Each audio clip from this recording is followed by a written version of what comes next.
Binging is good. This is Chatterbinge.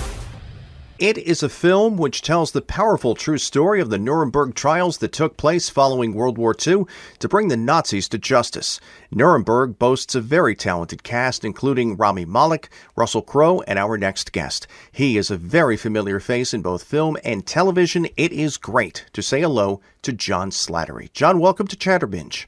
Hi, Ed. Thank you. Thank you for having me. John, Nuremberg, this film is striking not only in its content, but in its presentation. There is a very discernible feel and vibe here.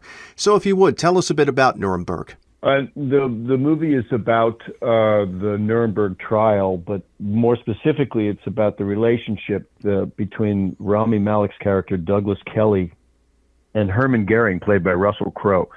Kelly's job as a psychiatrist was to determine and confirm the mental and physical fitness to stand trial of these Nazis, because we needed to put them on trial and show the world what they'd done. So that's the sort of centerpiece of the film. And Mike Shannon plays Judge Jackson, who was the prosecutor, and I play Colonel Burton Andrus, who was the warden of the prison, whose job it was to keep the Nazis from committing suicide before they could be put on trial.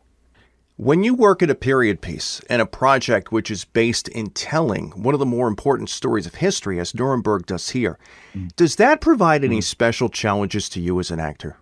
Well, I think it's a good question. I think whenever you're playing someone an actual person, there's a responsibility, I think, to do justice to that person, to be, respectfully tell that story. And in this case, I think we all felt a similar kind of pressure that the characters felt in their assignment, which was to put these men on trial and show the world what they had done. And our job as actors was to play them in such a way as to draw an audience in and tell the story as dramatically as we could.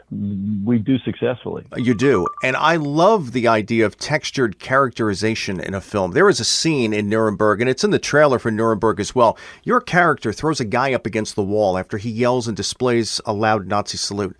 The line you deliver is "never do that in my prison again." But John, there is a slight yet enraged uptick in your delivery of the word never. And that stayed with me.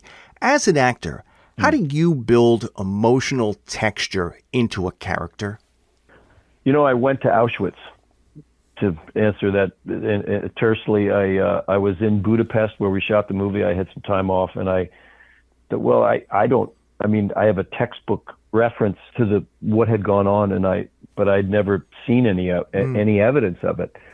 So I drove through Slovakia to Poland, and I was taken to Auschwitz to gain some sort of personal perspective on it that I could draw from when I played this character. I think that's fascinating. Any author does tons of research before they begin to write. An actor has to do that research before they build that character. Your history goes all the way back to a very rich experience on stage. John, why is theater so special for you? Because if it's executed properly, it's irrefutable. The moments of truth in a play. There's 1,200, couple thousand people, and if it goes well, it's electrifying.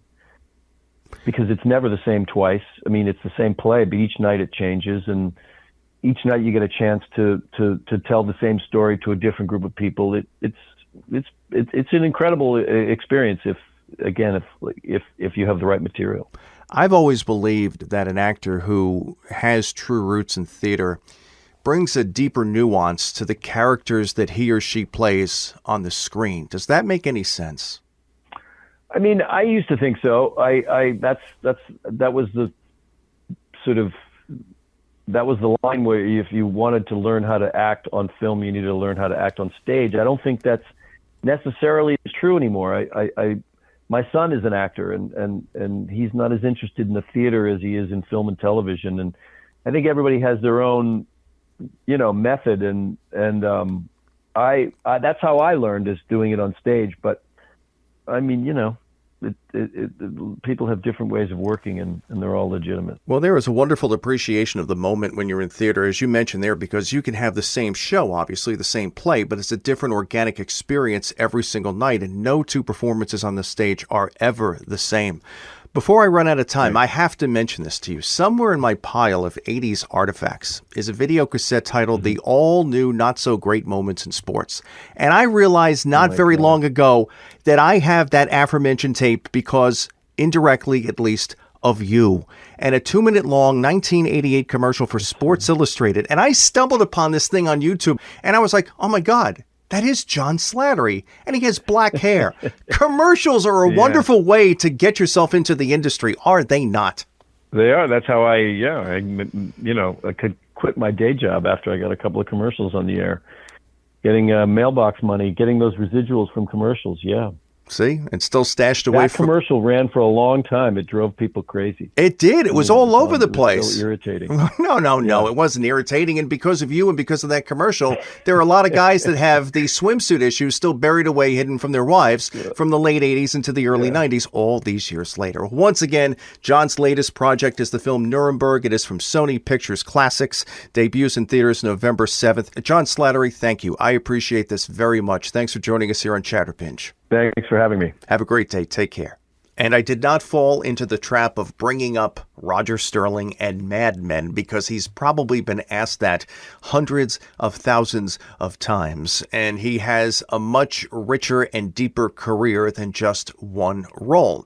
And this film is very powerful, and it's done in a very interesting way, and it has a very unique feel to it, especially when you understand the content and the subject at hand and what they are telling. And I found it very interesting that he actually went to Auschwitz. He went there so he could learn and experience and develop that perspective for this character so he could play it as authentically as humanly possible. And in addition to John, there are some wonderful performances in this film, most notably Russell Crowe. Russell Crowe is a guy that kind of dips in and out of the film industry from time to time, and when he does show up, and his portrayal of Hermann Göring in this film is incredible. And I think of Russell Crowe, and you think of so many of the works that he did.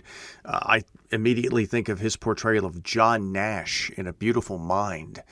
But his portrayal of Göring here is striking.